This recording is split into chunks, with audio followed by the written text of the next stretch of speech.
अस्सलामुअलैकुम। अच्छा, ये वीडियो उन लोगों के लिए जो फ़र्स्ट टाइम अपने सिस्टम में फ्रेशली गिट या गिटहब सेट करना चाह रहे हैं। तो इसके बहुत सिंपल से स्टेप्स हैं। सबसे पहले आपने क्या करना है कि अपने पास जो है गिटहब का अकाउंट लॉगिन कर लेना है अपने गूगल ब्राउज़र पे। वो आप जो है अगर पहले नहीं बना हुआ तो सिंपल आप जाके साइन अप कर लें, नहीं तो लॉगिन करके अपने पास रख लें।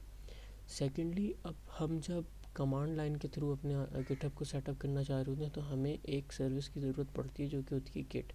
बेसिकली गिट क्या करता है, गिट हमारे पास एज अ ट्रांसपोर्टर काम करता है। लाइक आपके लोकल सिस्टम में आपकी फ़ाइल्स पड़ी हुई हैं और आपने क्लाउड के गिटहब पर उसको रखना है, तो उसके लिए इस डेटा को लेके आना, इस सब के लिए हमारे पास कौन काम करता है? गिटहब काम करता है। तो गिटहब मैंने इंस्टॉल ऑलरेडी कर लिया है, डाउनलोड कर लिया है। तो मैं यहाँ पे इसको इंस्टॉल कर लेता हूँ अपने पास। गिटहब के लिए गिट के लिए आपको सिंपल गिट की वेबसाइट पे जाना है और ब्राउज़र पे गिट इंस्टॉल लिखना है, तो आपके पास गिट इंस्टॉलर आ जाएगा। यहाँ पर हम इसको सेटिंग्स को बाय डिफ़ॉल्ट ही रखेंगे, नेक्स्ट करते रहेंगे और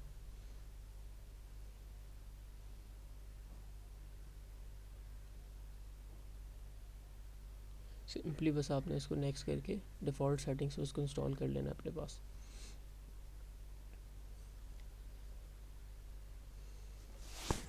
मीनवाइल इंस्टॉल हो रहा है, हम एक गिटहब पे जाके नई रेपो बनाते हैं। तो मैं अब गिटहब पे जाता हूँ अपने और रेपोजिटरीज़ पे जाते हैं। यहाँ पे आने के बाद आप देखो, यहाँ पर आपके पास ऑप्शन आता है न्यू का। रेपोजिटरी मतलब होती है वो जगह जहाँ पर आप अपना सारा कोड उस प्रोजेक्ट का रखोगे। जैसे कि मैं यहाँ पर एक टेस्टिंग रेपोजिटरी बना लेता हूँ। जब भी जैसे ही आप न्यू पे क्लिक करोगे तो आपको एक रेपोजिटरी का नेम मिलेगा। तो हम इसको कर देते हैं टेस्टिंग रेपो। डिस्क्रिप्शन अगर डालनी है तो डाल सकते हो, this repository is made for testing purpose. आप यहाँ पर डिस्क्रिप्शन अपने प्रोजेक्ट के बारे में भी डाल सकते हो। फिर कॉन्फ़िगरेशन में हमारे पास ऑप्शन आता है पब्लिक या प्राइवेट, मतलब कि जो आप रेपोजिटरी बना रहे हो ये पब्लिकली विजिबल हो ही लोगों को। जैसे कि अगर वो आपकी गिटहब के अकाउंट पे कोई आता है तो ये रेपोजिटरी उसको दिखनी चाहिए या नहीं। तो बाय डिफ़ॉल्ट ही पब्लिक होती है। अगर आप ये सिक्योर रखना चाहते हो तो आप इसको प्राइवेट भी कर सकते हो। फिर रीडमी की फ़ाइल आ जाती है। रीडमी की फ़ाइल बेसिकली हमारे पास जो भी प्रोजेक्ट होती है उसकी डिस्क्रिप्शंस बताती है, जो हम एंड में रीडमी रखते हैं, जिसमें हम जैसे कि कोई प्रोजेक्ट डालते हैं तो हम उसमें मेंशन कर देते हैं कि इस प्रोजेक्ट को रन करने के लिए आपको ये स्टेप्स परफॉर्म करने पड़ेंगे। फिर गेट इग्नोर की फ़ाइल होती है, मतलब कि अभी आप जब पुश कर रहे हैं वेबसाइट को, जो भी अपने प्रोजेक्ट को, तो क्या चीज़ें हैं, कौन सी फाइल्स हैं जो इग्नोर करनी है। तो इनको हम बाय डिफ़ॉल्ट ऐसे ही रखते हैं और रेपोजिटरी क्रिएट कर लेते हैं।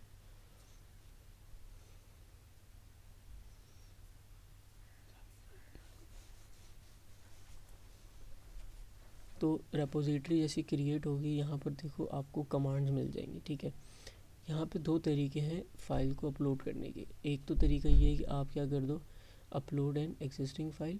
ठीक है, इस पर जैसे क्लिक करोगे तो यहाँ पे आपको ड्रैग एंड ड्रॉप का ऑप्शन मिल जाएगा और आप अपने प्रोजेक्ट को सेलेक्ट करके यहाँ पे ड्रॉप कर सकते हो। बट इस पैटर्न पे हम नहीं जाएंगे, हम कमांड लाइन से ही काम कर रहे होंगे। तो यहाँ पर देखते हैं गिट हमारे पास इंस्टॉल हो चुका है। ठीक है, यहाँ पे आते हैं CMD पे और यहाँ चेक कर लेते हैं गेट डैश वर्जन। ठीक है, गिट का वर्जन आ गया। पहले अगर हम इसको चेक करते तो वहाँ पर गिट का वर्जन नहीं आता। क्यों? क्योंकि वहाँ पर गिट इंस्टॉल नहीं था। अच्छा, यहाँ पर अगर आप जाओ क्रेडेंशियल मैनेजर पे, तो विंडोज़ क्रेडेंशियल पे चलते हैं। यहाँ देखो गिटहब के रिलेटेड हमारे पास जेनरिक क्रेडेंशियल्स में कुछ भी नहीं आ रहा। ठीक है, क्योंकि अभी तक लोकली हमारे पास हमारा ये क्लाउड वाला गिटहब सेटअप नहीं हुआ। तो यहाँ पर हम एक सिंपल सी फाइल या फिर फोल्डर क्रिएट करते हैं। न्यू फोल्डर गिटहब के नाम से ही कर लेते हैं। ठीक है, और इसमें हम एक न्यू फाइल बनाते हैं और इसका नाम रखते हैं index.html। ठीक है, इसका फॉर्मेट भी हमें चेंज करना पड़ेगा, तो हम इसको खोल लेते हैं, फाइल सेव एज, सेम जगह पे सेव करते हैं और टेक्स्ट की जगह इसको ऑल फाइल्स कर देते हैं। रिप्लेस इट, ठीक है। और फिर हम इसको खोलते हैं, एक सेकेंड, यहाँ पर ये डाउनलोड हुई नहीं हुई, ठीक है। इसमें भी कुछ भी रैंडम स्टफ हम लिख देते हैं, ठीक है। अभी हमारा पर्पस जो है वो गिटहब सेटअप करना है। तो सबसे पहले आप यहाँ पर आओ व्यू पर, और हिडन आइटम्स को हम चेक कर देते हैं। तो देखो यहाँ पर हमें कोई भी गिट के रिलेटेड फाइल नहीं मिल रही। मैं यहाँ पर सिंपल जिस भी आपने प्रोजेक्ट को पुश करना है उस प्रोजेक्ट के मेन फोल्डर में, मतलब रूट डायरेक्टरी में आप जाके टर्मिनल खोल लो। टर्मिनल खोलने के बाद अब आप आओगे सिंपल अपने ब्राउज़र पे, और जो कमांड्स गिटहब ने आपको दी हैं आपने एज इट इज़ वो चलानी है। सबसे पहले इको को हम करते हैं इग्नोर, यहाँ पर हम जाते हैं गिट इनिट, ठीक है, और टर्मिनल भी यहीं खोल लेते हैं। मैंने यहाँ जैसे ही लिखा गिट इनिट और एंटर किया, अब यहाँ पे क्या लिखा हुआ है, इनिशियलाइज्ड एम्प्टी गिट रिपोजिटरी। तो अगर मैं अपने फोल्डर पे जाता हूँ तो देखो मैंने हिडन आइटम्स को ओपन किया हुआ था, तो यहाँ पे मेरे पास गिट इनिशियलाइज हो चुका है, बट अभी ये हमारी फाइल्स को ट्रैक नहीं कर रहा, ठीक है। अगर मैं यहाँ पे करता हूँ गिट स्टेटस, तो देखो ये हमारी फ़ाइल, तो इसको पता है कि इधर एक फ़ाइल एग्जिस्ट करती है, बट यह इस फाइल को रीड नहीं कर रहा। क्यों? क्योंकि हमने इसको अभी तक इस फाइल को ट्रैक नहीं करवाया। तो सेकंड यहाँ पे देखो कमांड मिलती है गिट ऐड रीडमी, लेकिन हम रीडमी नहीं ऐड करना चाह रहे हैं, हम क्या करना चाह रहे हैं कि जितनी भी फाइल्स हैं हमारे फोल्डर में हम सबको ऐड करना चाह रहे हैं। तो मैंने लिखा गिट ऐड और सिंपल स्पेस देके डॉट, इसका मतलब है कि सारी हमारी फाइल्स को ट्रैक कर लो। तो अब मैं अगर लिखता हूँ गिट स्टेटस, तो देखो ये ग्रीन हो रही है, मतलब कि अब ये ट्रैक कर रहा है गिट इसको। फिर आपने सिंपल तीसरी कमांड आपको क्या मिलती है, गिट कमिट। कमिट का मतलब होता है डैश एम मैसेज। कमिट मतलब आप ये जो कोड पुश कर रहे हो, ये कमिट जो कर रहे हो, मतलब मैं कोई भी चेंजेस पुश करता हूँ किसी भी रेपोजिटरी में, तो उसका पर्पस क्या था। जैसे मैं 4 डेवलपर्स एक जगह काम कर रहे हैं, मैंने फ़ीचर पे काम कर रहा था लॉगिन के, तो मैं कमिट कर दूंगा लॉगिन फ़ीचर कंप्लीटेड, मतलब कि भाई मैं लॉगिन पे काम कर रहा था, मैंने वो फ़ीचर कंप्लीट कर दिया। तो ये मेरे पुश का मतलब क्या है, इस पुश का पर्पस क्या है कि मैंने अपना लॉगिन कंप्लीट कर लिया और मैं उसको पुश कर रहा हूँ। तो यहाँ पर हम इसको सिंपल कह देते हैं डमी टेक्स्ट फाइल, ठीक है। हमने कमिट कर दिया। अब देखो जब आप फर्स्ट टाइम कोई भी रेपो पुश कर रहे होगे तो कुछ स्टेप हैं, एक आधी स्टेप हैं जो कि आपको पहली दफ़ा करने पड़ते हैं, बार बार नहीं करने पड़ते। तो अगर आप एरर देखो हमारे पास क्या आया है, ऑथर आइडेंटिटी अननोन, मतलब अभी तक हमारे लोकल सिस्टम को नहीं पता कि हमारा ऑथर क्या है, मतलब हमारी मेन रेपो जहाँ पे हम पुश करना चाह रहे हैं वो कौन है, ठीक है ना। तो यहाँ पे लिखा है please tell me who you are, तो हमें रन करनी पड़ेंगी सिंपल ये 2 कमांड्स। देखो गिट ने बताया हुआ भी है, और ये गिट कह रहा है कि run these 2 command to set your account's default identity, ठीक है।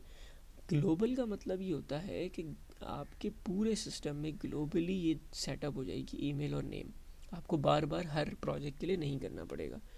तो मैं इस कमांड को सिंपल कॉपी करके यहाँ पेस्ट करता हूँ, ठीक है। स्टार्ट से स्पेस हटा देते हैं, और यहाँ पर आकर मैं अपनी जीमेल दे दूँगा, कौन सी जीमेल, जो जिससे मैं गिटहब पे रिसेंटली लॉगिन हुआ हुआ हूँ। तो मैंने लिखा sarembeg321@gmail.com, इसको मैंने हिट किया इंटर, और सेकंड कमांड क्या है, यूज़र नेम की, मैंने इसको कॉपी करके यहाँ रखा, और यहाँ पर मैं अपना यूज़र नेम दे दूँगा मिर्ज़ा सारेम्बेग, ठीक है। इसको एंटर करते हैं। अब मैं दोबारा कमिट चलाऊँगा, तो सिंपली देखो मेरे पास कमिट सक्सेसफुल हो गया, 1 फाइल चेंज्ड 1 इंसर्शन, ठीक है। फिर हम कंटिन्यू करते हैं गिट ब्रांच। अच्छा ये जो है ना सिर्फ आपको 2 कमांड फर्स्ट टाइम चलानी, अब दोबारा ये चलाने की ज़रूरत नहीं पड़ेगी। तो यहाँ पर मैं गिट ब्रांच को इंटर करता हूँ। फिर हमारे पास ये वाली बेसिकली चीज़ क्या होती है कि हम गिटहब पे हमारे पास ना ब्रांचेस बन रही होती हैं, कि डिफरेंट ब्रांचेस होती हैं, कौन सी किसकी ब्रांच है, मतलब डेवलपर स्पेसिफिक भी हो सकती है, फीचर स्पेसिफिक भी हो सकती है। तो हमारे पास जो मेन हमारी ब्रांच होती है वो हम नाम उसका कुछ भी रख सकते हैं, बट बाय डिफ़ॉल्ट गिटहब बोलता है उसको मेन रख लो, तो हम मेन रख लेते हैं अभी। लेकिन आपको अगर चेंज करनी हो तो आप सिंपली कर सकते हो उसको।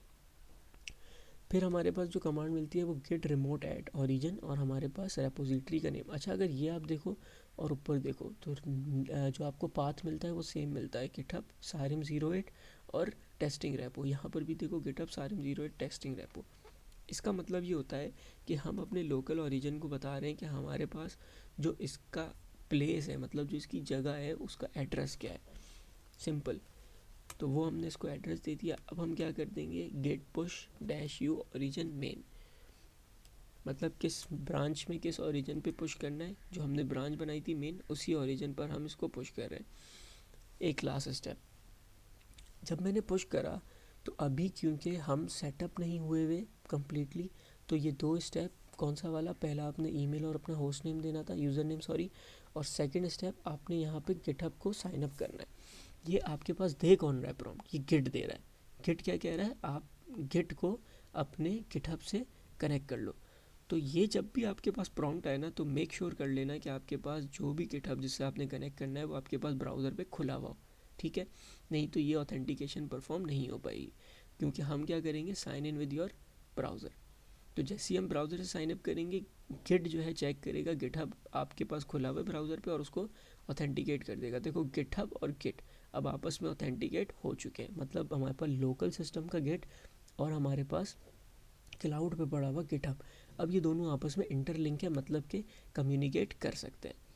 तो देखो आपके पास सक्सेसफुली सारी चीज़ें हो गई हैं। अब सिंपल आपने रिफ़्रेश करना है यहाँ पे और आपको आपकी फ़ाइल यहाँ पर दिख जाएगी। देखो हमने ब्रांच बनाई थी तो यहाँ पे मेन ब्रांच भी आ रही है। तो ये सिंपल सा प्रोसेस होता है फर्स्ट टाइम हमारे पास गिटहब को सेटअप करने के लिए। अब नेक्स्ट टाइम अगर मैं सेम अपनी फ़ाइल को पुश करना चाहता हूँ तो मुझे ये इतने सारे स्टेप्स नहीं करने पड़ेंगे।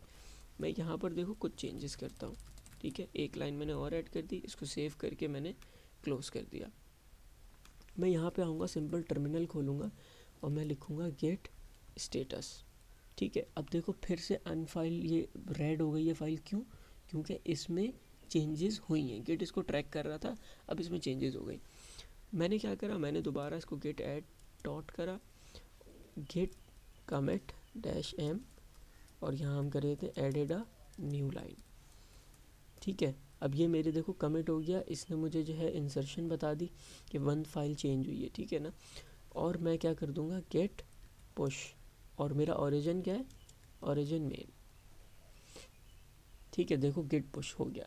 अब जब आप सेम फाइल को दोबारा पुश करते हो तो फिर आपने सिर्फ ये 3 स्टेप करते हैं, अनटिल एंड अनलेस आप एक और नया प्रोजेक्ट नहीं बनाते।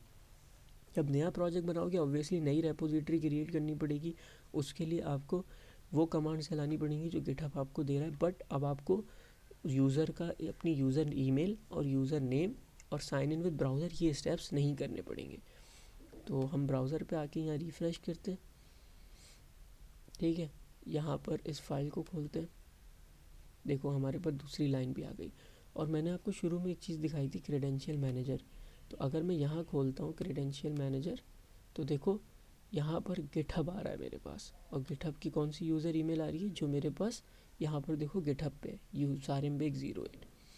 और जो हमने यूज़र नेम और वगैरह सब पुश करे थे वो हमारे पास फर्स्ट टाइम का प्रोसेस होता है, वो हमें बार बार रिपीट नहीं करना पड़ता। तो ये सिंपल सा हमारे पास तरीका होता है फर्स्ट टाइम गिटहब को अपने पास सेटअप करने का। जज़ाकल्लाह।